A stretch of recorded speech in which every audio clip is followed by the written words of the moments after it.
Hello tenth, कैसे आप लोग। चलो वापस आज हम लोग 3.1 हो गया था हम लोग का 3.2।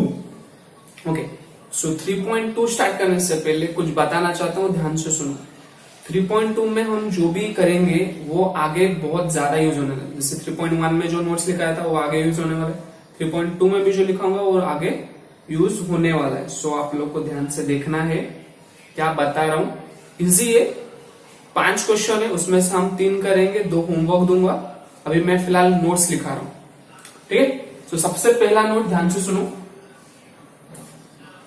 सो नोट नंबर 1 कि जो सर्कल्स होते हैं वो इंटरनली टच भी हो सकते हैं और एक्सटर्नल टच भी हो सकते हैं। मतलब ये 2 सर्कल मैंने बनाया यहां पे, इसको बोलते हैं एक्सटर्नल टच, बाहर से दोनों एक दूसरे को टच हुए। और इसको बोलेंगे इंटरनल टच, ये अंदर टच हुआ। अंदर मतलब इंटरनली टच हुआ, ये एक्सटर्नली टच हुआ और ये इंटरनली। सो अगर ये जो सर्कल टच होते इनको भी क्या बोलते हैं, point of contact of circles, point of contact. So अभी ये जो पॉइंट ऑफ कॉन्टैक्ट होता है, ये जो पॉइंट ऑफ कॉन्टैक्ट होता है वो उसी लाइन पे आता है जिस लाइन पे उनका सेंटर जॉइंट होता है। बोलने का मतलब है the point of contact of two touching circles, the point of contact of two touching circles is lies on the line joining their centre. That means इनका सेंटर यहां पे है, इसका एक सेंटर पकड़ लेते हैं यहां पे है, और इसका एक सेंटर यहां पे है और एक यहां पे। बड़े वाले का ये वाला है और छोटे वाले का ये वाला है। ये टच नहीं है, थोड़ा सा इधर मैंने बनाया। सो तो मैंने स्टेटमेंट क्या बोला, the point of contact of touching circle, चाहे वो एक्सटर्नल टच हो चाहे इंटरनल टच हो, the point of contact of touching circle lies on the line joining there centre. हम जब सेंटर को ज्वाइन करेंगे तो ये जो पॉइंट ऑफ कॉन्टैक्ट है उसी लाइन पे आ जाएगा। सेम यहां पे भी द पॉइंट ऑफ कॉन्टैक्ट, ये जो पॉइंट ऑफ कॉन्टैक्ट है lies on the line, lies on the line joining there centre. मतलब ये जो लाइन है मैं अगर आगे एक्सटेंड करूंगा तो ये जो आगे लाइन एक्सटेंड होगा ना उसी पे ही ये पॉइंट आएगा। तो फर्स्ट नोट क्या था, वापस एक बार मैं बोल रहा हूं, लिख नहीं रहा हूं, लिसन अच्छे से ध्यान से सुनो। वापस क्या बोला मैंने, द पॉइंट ऑफ कॉन्टैक्ट, मैं बोल रहा हूं तो लिख सकते हो रिकॉर्ड करके। The point of contact of touching circles, the point of contact of touching circles lies on the line joining their center। मतलब जब भी 2 सर्कल टच होते हैं उनका जो पॉइंट ऑफ कॉन्टैक्ट होता है, जो पॉइंट होता है वो कहां पे लाई करेगा, जब हम उनके सेंटर्स को ज्वाइन करेंगे एक लाइन से, उसी लाइन पे ही उनका पॉइंट ऑफ कॉन्टैक्ट आ जाएगा। सेकेंड पॉइंट ये है, हमारा जो सेकेंड नोट है आज का, if 2 circles are touching externally, अगर 2 सर्कल, चाहे वो एक बड़ा हो चाहे छोटा हो, ऐसा जरूरी नहीं होता, if 2 circles are touching externally then the distance between their centre is nothing but sum of their radii.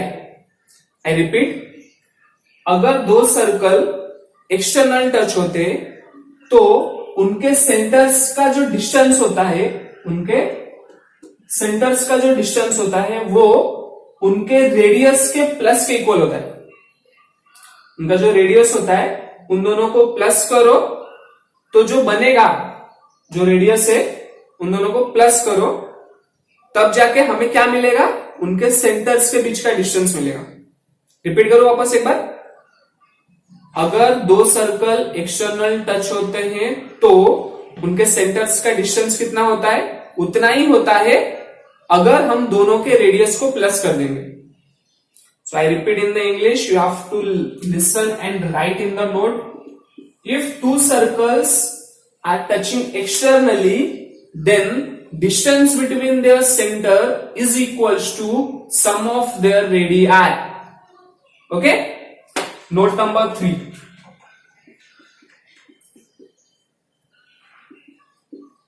So if two circles are internally touching, अगर दो सर्कल इंटरनल टच हो, क्या हो, अंदर से टच हो.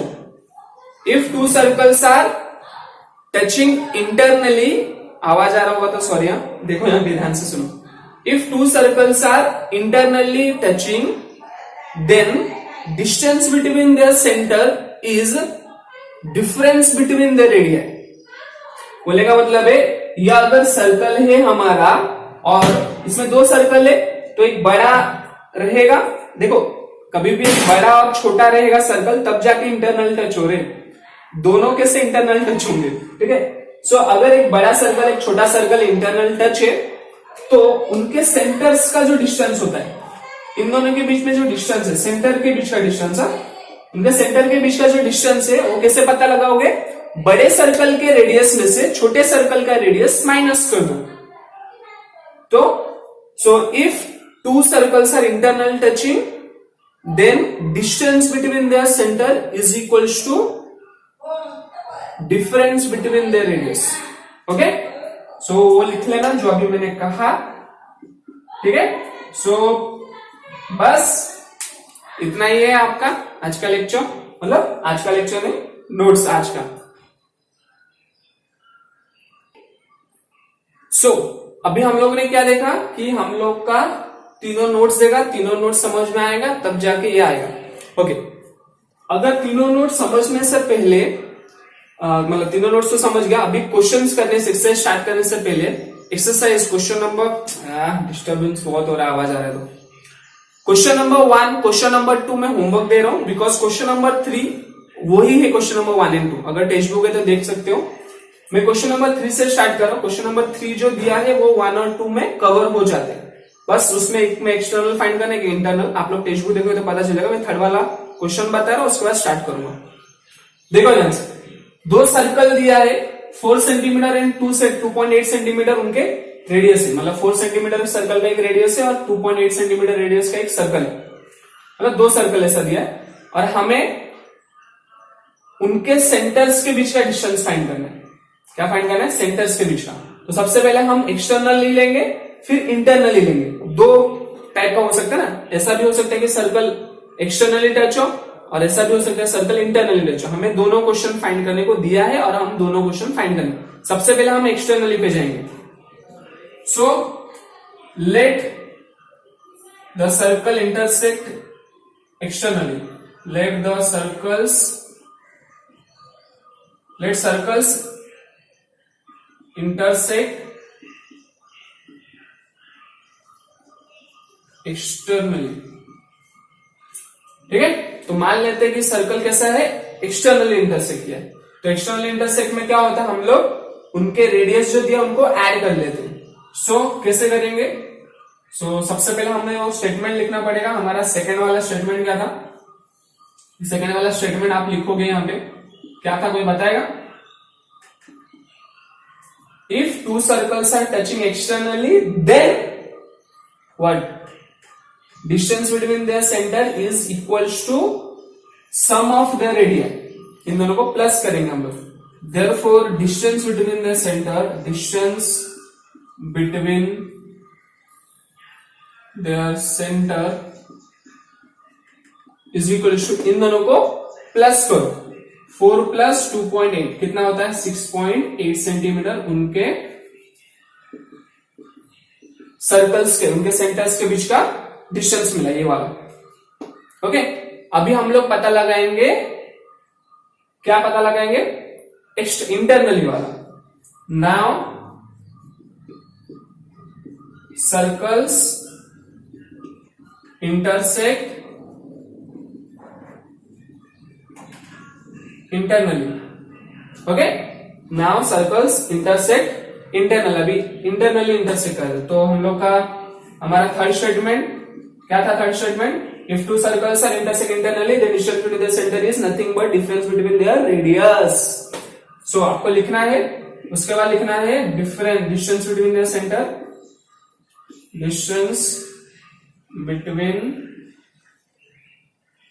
their center is equals to 4 minus 2.8. इसमें difference होगा। 4 माइनस 2.8 कितना होता है 1.2 या। सो यह हो गया हमारा थर्ड क्वेश्चन। सो आई होप समझ में आ रहा है, इजी है, बहुत इजी है, बस प्रैक्टिस की जरूरत है, बाकी कुछ नहीं। चलो हम लोग अगले क्वेश्चन में बढ़ते हैं। मैं तब तक क्वेश्चन लिखता हूं, तब तक तुम लोग स्क्रीनशॉट ले सकते हो। सो एक्सरसाइज 3.2 का हम लोग का ये फोर्थ क्वेश्चन है। थर्ड क्वेश्चन अभी क्या, फर्स्ट सेकंड होमवर्क दिया था, थर्ड क्वेश्चन अभी क्या, ये फोर्थ वाले। सो क्वेश्चन समझो, डायग्राम दिया है, ऐसा कुछ डायग्राम दिख रहा है। एपी पैरेलल टू बीक्यू हमें प्रूफ करना है। डायग्राम सिर्फ दिया इतना ही है, बाकी कुछ नहीं। इतने तो सब समझ में आ रहा है ना क्या क्या है। ये पी सेंटर है, क्यू सेंटर है, ये बड़ा सर्कल है, दोनों एक्सटर्नल टच है, ये सब लिखा था क्वेश्चन में। उसका प्रूफ क्या करना था, देखो प्रूफ पहला ये करना है कि एपी वो बीक्यू को पैरेलल है, ये पहला प्रूफ करना है। दूसरा एपीआर ये जो ट्राइंगल है आरक्यूबी, ये वाले ट्राइंगल को सिमिलर प्रूफ करना है। तीसरा जो है आरक्यूबी हमें फाइंड करना है, ये जो आरक्यूबी ये वाला जो एंगल है वो हमें फाइंड करना है। और हमें पीएआर 35 दिया, पीएआर 35 दिया है, एक चीज दिया है, और लास्ट वाले में फाइंड करना है। पहले दोनों प्रूफ करना है और थर्ड वाला फाइंड करना है। सो मैंने प्रूफ से स्टार्ट कर लिया, तुम लोग सॉल्यूशन से भी स्टार्ट कर सकते हो, नो इश्यू। ओके, तो सबसे पहले मैं क्या करने वाला हूं, ध्यान से देखो। सबसे पहले मैं ये बताने वाला हूं कि ये प्रूफ कैसे होगा, एपी पैरेलल टू बीक्यू कैसे प्रूफ होगा। एपी पैरेलल टू बीक्यू, देखो हमें जब भी कोई भी दो सेगमेंट पैरेलल दिखाना होता है ना, तो हमारे पास तीन ही तरीके होते हैं, उसके अलावा कोई तरीका नहीं होता। जब भी दो सेगमेंट पैरेलल दिखाओ, तीन तरीके कौन से, पहला होता है अल्टरनेट एंगल टेस्ट, दूसरा होता है करस्पॉन्डिंग एंगल टेस्ट, और तीसरा होता है इंटीरियर एंगल टेस्ट। और उसके अलावा और एक चीज होता है, वो हमारा बीपीटी वाला है, जो हम लोगों ने फर्स्ट चैप्टर में देखा था। सो वो चारों में से ही यूज होगा। चौथा वाला जो कन्वर्स और बीपीटी वाला, वो बहुत रेयरली यूज होता है, बट हाँ यूज तो होता है, बट ये तीन ही मेन यूज होते हैं। तो हम तीनों में से एक यूज होने वाला है। सो मैं करते करते बताता हूं कैसे हो रहा है, और उसके बाद हम समझ में आ जाएगा। चलो स्टार्ट करते फिर। तो सबसे पहले है एपी पैरेलल टू बीक्यू, ये प्रूफ करना है हम लोग को, ठीक है। So let's start. तो सबसे पहले क्या करेंगे, हाँ ये वाले सर्कल में, इन the circle with centre P, ये पी वाले सर्कल से स्टार्ट करते हैं। और मैं कुछ आई थिंक मेरे कुछ ऐसे बना लेने चाहिए, बिकॉज काम आएगा बाद में, बिकॉज थोड़ा अपना व्हाइट बोर्ड बहुत ज्यादा छोटा है। In the circle with centre P, इस वाले में AP is equals to P R दिखाई दे रहा है। ये दोनों इक्वल है, ये दोनों क्यों इक्वल है, बिकॉज एक ही सर्कल के रेडियस है ना। So radii of same circle,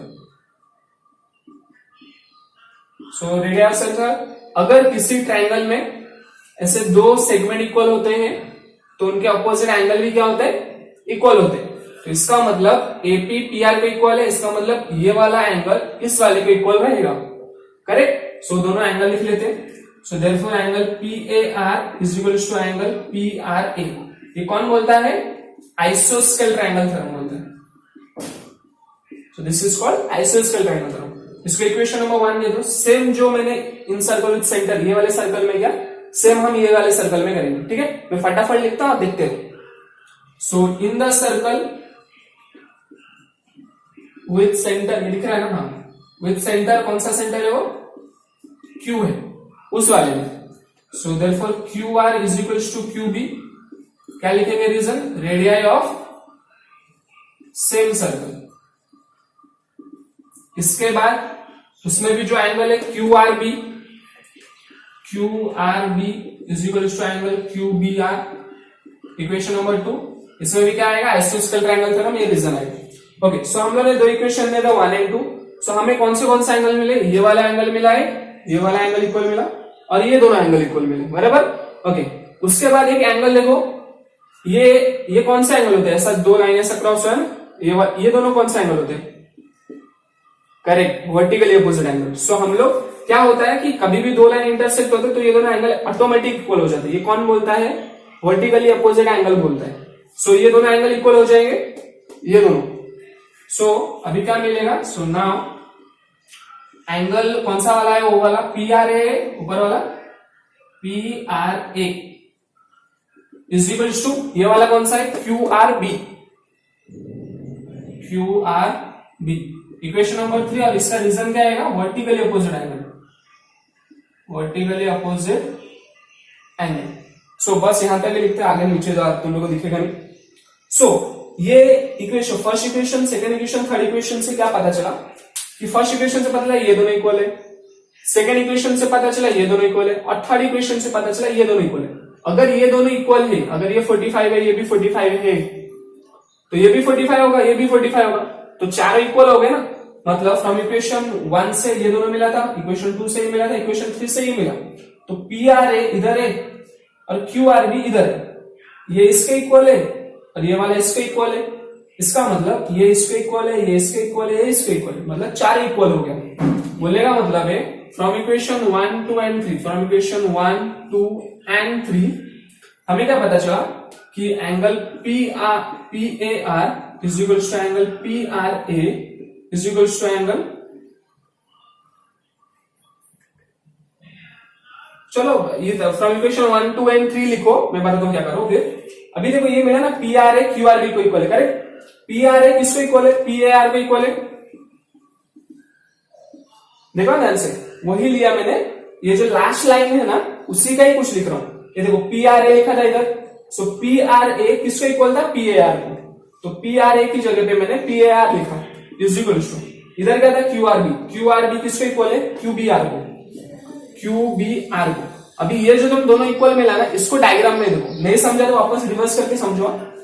P A are ये वाला एंगल था और क्यू बी आर ये वाला एंगल था। मतलब फाइनली हमें ये पता चला कि ये जो एंगल है इस वाले एंगल के इक्वल होगा, करेक्ट। अभी ये एंगल कैसा है, देखो ये एग्जैक्टली ऐसा है कुछ, ये दिख रहा है, ये वाला एंगल ये वाला है और ये वाला जो है ये वाला है। सो ये कौन सी शेप का बन गया, जेड शेप का। आपको एग्जैक्टली समझ में आएगा मैंने क्या बोला, ये वाला एंगल इसको इक्वल दिखा दे ना, पी ए आर ये वाला क्यू बी आर को इक्वल हो गया। सो ये वाला एंगल इसको इक्वल हो गया, सो इक्वल हो गया मतलब क्या, therefore segment A P parallel to B Q. इसका मतलब क्या हो गया कि ये दोनों क्या हो गए, पैरेलल हो गए ना सेगमेंट बी क्यू। और ये कौन से रीजन से हुआ, कौन से रीजन से पैरेलल हुए, करेक्ट, अल्टरनेट एंगल टेस्ट। सो अल्टरनेट एंगल टेस्ट से पैरेलल होगा, सो हमारा फर्स्ट प्रूफ हो गया, बराबर। अभी सेकेंड प्रूफ क्या है कि दोनों ट्राइंगल को सिमिलर दिखाना है, बराबर, दोनों ट्राइंगल को सिमिलर दिखाना है। तो दोनों ट्राइंगल ले लो सबसे पहले, in triangle A P R and triangle R Q B, correct, APR और आर क्यू बी ले लिए। अभी एपीआर और आर क्यू बी में देखो जो जो इक्वल मिलेगा वही ले लेंगे, और क्या, जैसे कि यहाँ पे पी ए आर तो यहाँ पे क्या मिलेगा, क्यू आर बी मिलेगा, एपीआर है ना, एपीआर और आर क्यू बी, एपीआर और आर क्यू बी, करेक्ट। सो ये दोनों ट्राइंगल, ये दोनों एंगल सिमिलर करो। सिमिलर कैसे करोगे, कोई भी दो एंगल लो जो इक्वल है। सो ये देखो ये आर वाला, हाँ करेक्ट, ये दोनों को सिमिलर दिखाने तो कैसे दिखाओगे, ए टेस्ट से दिखाएंगे ना, बाकी किससे दिखाएंगे। सो देखो एक एंगल दिखा दे रहा हूं मैं आपको, जैसे कि यहाँ पे मैंने ले लिया पी ए आर ले लिया, तो यहाँ पे क्या मिलेगा, क्यू आर बी मिल रहा है ना, is equal to Q R B. देखो ध्यान से, पी ए आर मैंने यहां पे लिया, पी ए आर, सो ये वाला जो एंगल है क्यू आर बी ये वाला एंगल इक्वल रहेगा, बिकॉज अभी भी पता चला ये चारों इक्वल रहेंगे। ये दिख रहा है फॉर इक्वेशन 1, 2, 3, ये तीनों से क्या पता चला कि 1, 2, 3, 4 ये चारों इक्वल ही है ना। तो same angle P A are ये वाला एंगल किसको इक्वल मिला, क्यू आर बी ये वाला एंगल को इक्वल मिला। यहाँ पे रीजन क्या लिखोगे, फ्रॉम इक्वेशन 1, 2 एंड 3 लिख लो इधर, उसको समझ में आ जाए। तीनों इतने सारा, इसलिए तो इतना सारा लिखा ना। ओके, और एक एंगल ले लो, ए टेस्ट से हम लोग प्रूफ करें। एक एंगल होगा, दूसरा ले लो, कौन सा लेना चाहते हो, पी आर होगा, पी आर ये वाला ले लो, पी आर ए इधर से मैंने पी आर ए लिया, तो इधर से क्या मिलेगा, क्यू बी आर। इधर देखो पी आर ए किसको इक्वल मिलेगा, क्यू बी आर को इक्वल मिला। सो ये वाला एंगल भी इसको इक्वल है, बोला ना चारों इक्वल है, बस हम लोग को फॉर्मेलिटी के लिए लिखना पड़ रहा है क्योंकि हमें वो प्रूफ करना है। ये भी सेम रीजन है from equation 1, 2 and 3। So A test से दोनों ट्रायंगल क्या हो गए, सिमिलर है, तो triangle APR is similar to triangle RQB. Confusion नहीं होना चाहिए, मैं बीच में अटक गया तो तुम लोगों को कंफ्यूजन नहीं होना चाहिए, ध्यान से देखना बिकॉज पूरा सिस्टमेटिक फॉर्म में हुआ है। Okay, so triangle APR similar to triangle RQB by A test for similarity. Okay, समझ में आया? सो हम लोग का ये दोनों प्रूफ, आप लोग स्क्रीनशॉट ले लो, तब तक मैं मिटाता हूं, फिर हम थर्ड वाला करेंगे।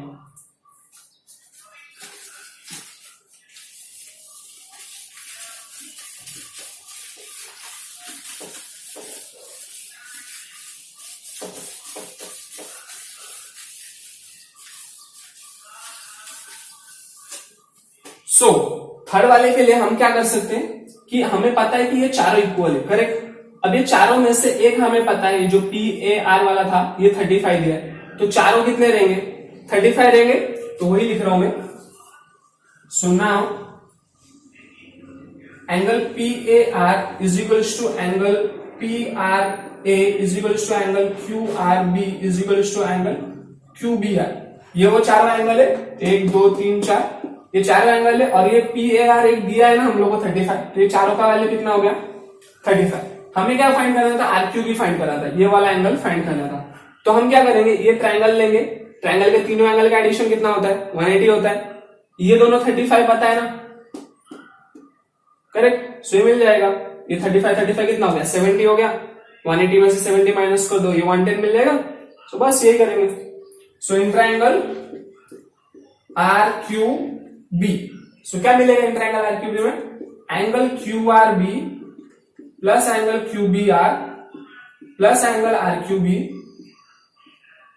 इज इक्वल्स टू 180 डिग्री, बराबर। इधर रीजन क्या आएगा, sum of measure of all the angles of a triangle is equals to 180 degree, मेरा साइन नहीं आएगा, लिख लेना आप लोग। So Q R B is equals to 35 degree, Q B R B कितना है 35 is equals to angle RQB is equals to 180 degree. This is 70 plus angle RQB is equals to 180 degree plus 70 उस तरफ गया था minus, so 180 degree minus 70 degree. So RQB is equals to 110 degree.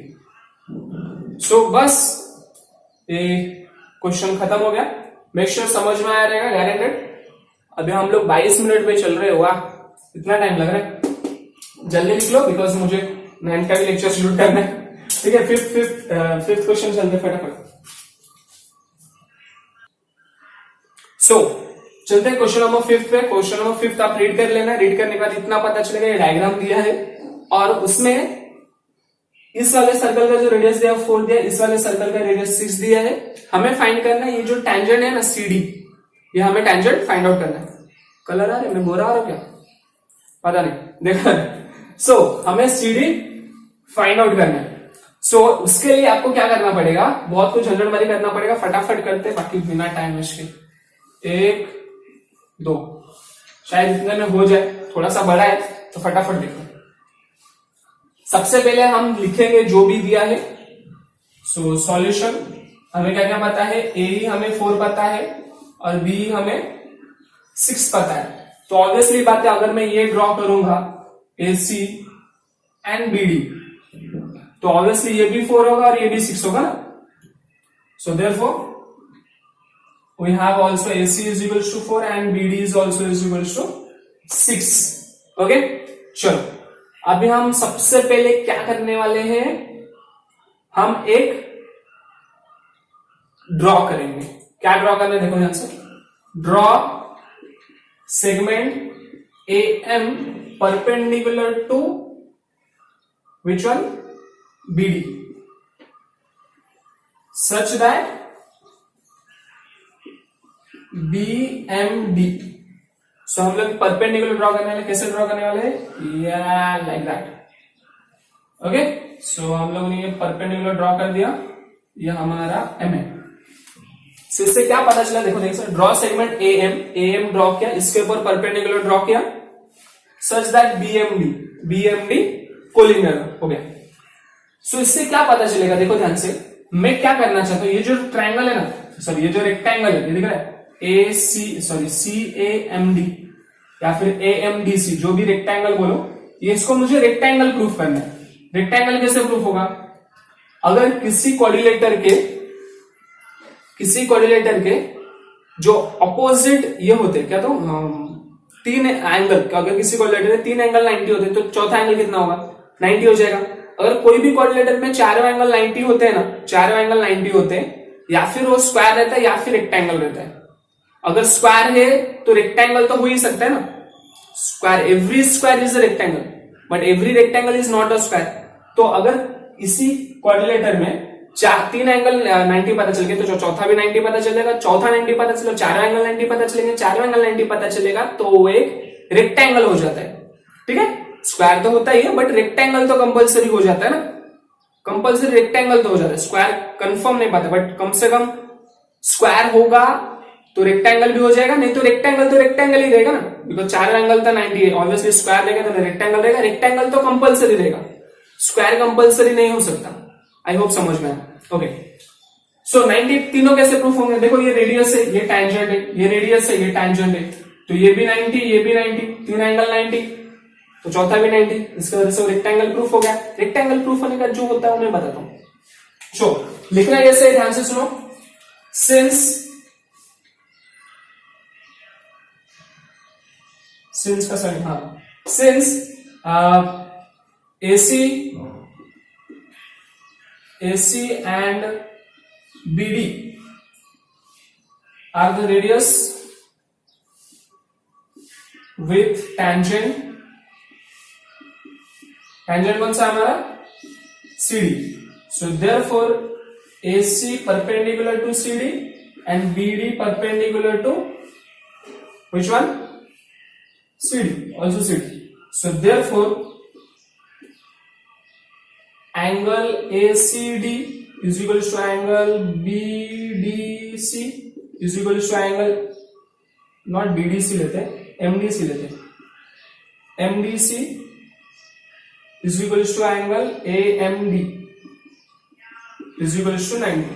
बोलने का मतलब है ACD ये वाला एंगल, MDC ये वाला एंगल और AMD ये वाला एंगल, ये तीनों कितना पता चलेगा, 90 हो गया। सो देयरफॉर जो चौथा है, कौन सा चौथा, CAM इज इक्वल्स टू 90। ठीक है, इधर रीजन क्या आएगा, रिमेनिंग एंगल ऑफ क्वाड्रिलेटरल। सुन लो अभी मैं क्या बोला इधर, रिमेनिंग एंगल ऑफ क्वाड्रिलेटरल, नहीं समझ में लिख लेना। सो चारों एंगल 90 पता चल गए, देयरफॉर जगह है क्या है, नहीं इधर लिखते हैं। So therefore quadrilateral AMDC is a rectangle। So क्या हो गया, एक रेक्टेंगल होगा। 28 मिनट हो चुका है, चलो जल्दी।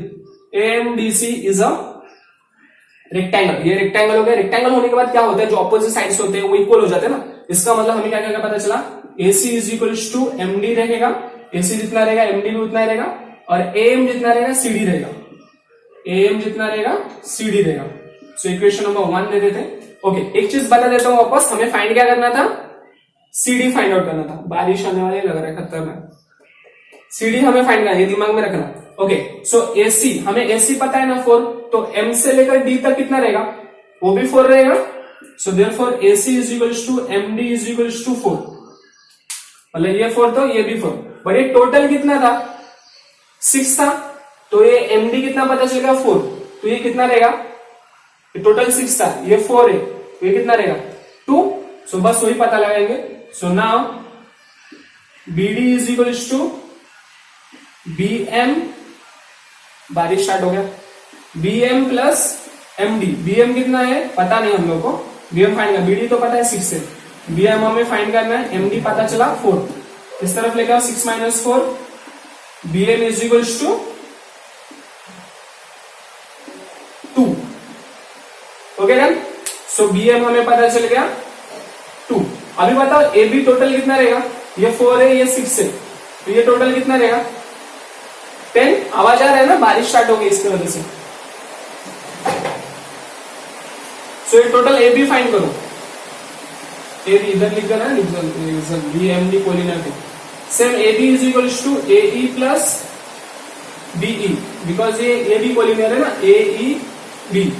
सो this is 4 plus 6 we get 10। So A B is also equal to 10। So A B हमें 10 पता चला, बी एम हमें 2 पता है। ये ट्राइंगल दिख रहा है छोटा सा, ये ट्राइंगल में हम पाइथागोरस थ्योरम लगाएंगे। ये 90 डिग्री है तो ये हाइपोटेन्यूज हो जाएगा ए बी। तो इसमें पाइथागोरस थ्योरम लगाएंगे और हमें ए एम पता चलेगा। और हमें पता है ना ए एम जितना रहेगा सी डी भी वही रहेगा, बस सी डी फाइंड करने थे। चलो स्टार्ट करते हैं। So now A B square is equal to A M square plus B M square. A B कितना है 10 square is equal to A M 2 square B M, sorry A M का हमें find करना, B M हमें 2 पता है, B M कितना है 2 स्क्वायर। सो 10 का square 100, A M square plus 2 का स्क्वायर 4। ये 4 है इस तरफ आएगा तो माइनस हो जाएगा। So A M square we get, so A M square कितना आएगा 96। So A M is equal to square root of 96, तो A M is equal to 16 6 96, 16 6। So A M is equal to 4 root 6। ध्यान से समझ में है, ये 16 into 6 है, ये वाला 16 इंटू 6 है। So A M is equal to 16 6 96 ना, तो ऐसा मैंने इसलिए लिखा बिकॉज इसका स्क्वायर रूट निकाल सकते हैं। तो 16 का स्क्वायर रूट 4 रूट 6, तो ए एम कितना आया 4 रूट 6। अगर ए एम 4 रूट 6 है तो सी डी कितना रहेगा, अरे so C D is also is equal to 4 root 6। So that's the question. I hope समझ में आया होगा। This is now 32 minutes. आज का लेक्चर बहुत ज्यादा लंबा हो गया। So make sure that write it down, practice at home. अगर प्रैक्टिस नहीं करोगे तो नहीं आएगा। एक एक्सरसाइज आज खत्म हो गया। And like share subscribe, share to your friends. ठीक है, अपने फ्रेंड्स को शेयर कर लो, उनको भी हेल्प होगी। जैसे भी घर पे बैठे बैठे क्या करोगे तुम लोग, ठीक है, शेयर कर दो। बाय।